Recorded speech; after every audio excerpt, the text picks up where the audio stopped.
তুমি তোমাৰ নাম কি নাম কি তুমি আনিছিলা নেকি ছোৱালী তোৰ বেল কিহত আনিছিলা কি কি গাড়ী আনিছিলা सर मेजिकत आनছিল কি বুলি কৈ আনিছিলা নিজে কৈছিলে ফৰৱাৰ্ডিং বুলি কৈ লৈছে কিমান লৰা আছে বুলি কৈছিলা নে স্যার আমি দুজনে আনছিলো কিমান টকা 1000 টকা কোনি আনিছিলা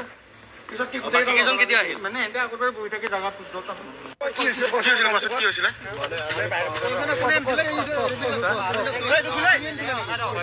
মই আৰু পুলিব আনিছিলো তাৰপিছত ক'ত পেন্সিল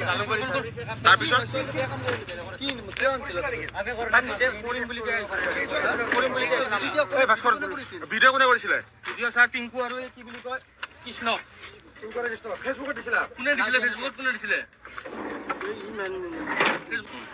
তোমালোকে এই ঘটনাটোৰ লগত জড়িত আছিলা নে আসসালামু আলাইকুম ওয়া ৰাহমাতুল্লাহি ওয়া বাৰাকাতুহু আজি কেইদিনমান আগত এটা মন্দিৰৰ ওচৰত এজনী ছোৱালীৰ ধৰ্ষণ হৈছিল আৰু সেই ছোৱালীজনীৰ সেই কাণ্ডটোত কেইজনমান হিন্দু যুৱক শামিল আছিল কিন্তু আচৰিত কথাটো হৈছে এটা মন্দিৰৰ ওচৰত এনেকুৱা এটা কুকৰ্ম কৰিলে ধৰ্ষণ কৰিলে এজনী ছোৱালীৰ লগত যিখন দেশত আজি গোমাতাক মাতা হিচাপে সুৰক্ষা দিয়েছে কিন্তু সেইখন দেশত এজনী ছোৱালী বা এজনী নাৰী সুৰক্ষিত নহয় আৰু যদিহে এই কৰ্মটো বা এই জঘন্য অপৰাধটো যদি এজন মুছলমান ব্যক্তিয়ে কৰিলেহেঁতেন তেনেহ'লে সকলো ব্যক্তিয়ে মুখ খুলিলেহেঁতেন আৰু কেনেকুৱা শাস্তি দিব লাগে সেইটোও জনালেহেঁতেন কিন্তু দুখৰ বিষয় হিন্দু যুৱক কেইজনমানে তেওঁৰ লগত ধৰ্ষণ কৰি তেওঁৰ ভিডিঅ' ভাইৰেল কৰি তেওঁলোকক যদিও গ্ৰেপ্তাৰ কৰিছে কিন্তু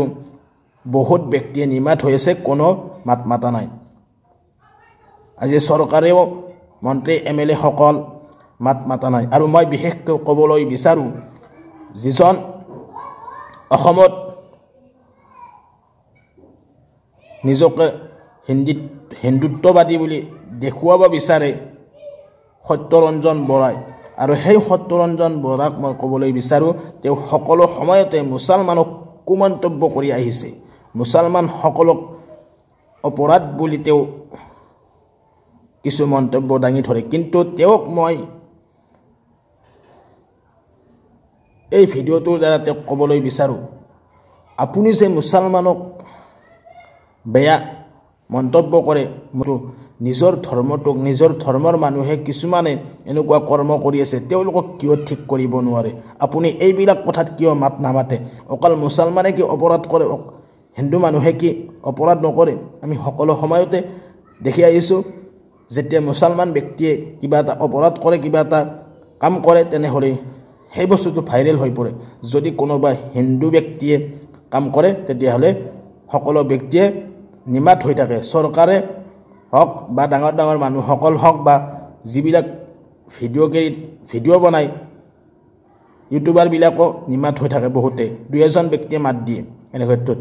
এনেকুৱা কিয় কৰে কোনোবাই অপৰাধ কৰিছে তেওঁ হিন্দু হওক মুছলমান হওক উচিত শাস্তি দিব লাগে সকলোৱে আৱাজ উঠাব লাগে সকলোৱে মাত মাতিব লাগে যিখন দেশত আজি গৰু সুৰক্ষা দিয়া হৈছে কিন্তু সেইখন দেশতে আজি নাৰীৰ সুৰক্ষিত নহয় আজি হেনেকুৱা নাৰীৰ লগত এনেকুৱা অপৰাধ এনেকুৱা অপকৰ্ম হৈ আছে তো এইখন দেশৰ ভৱিষ্যত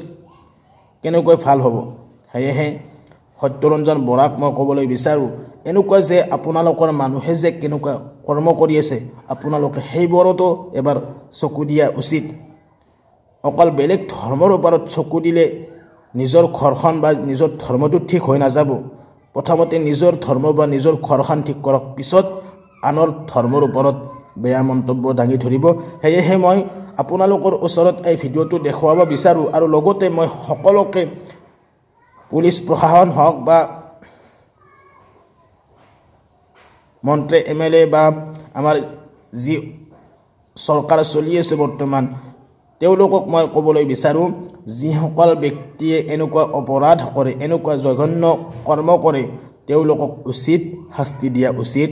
তেওঁ হিন্দু হওক মুছলমান হওক সমান শাস্তি হ'ব লাগে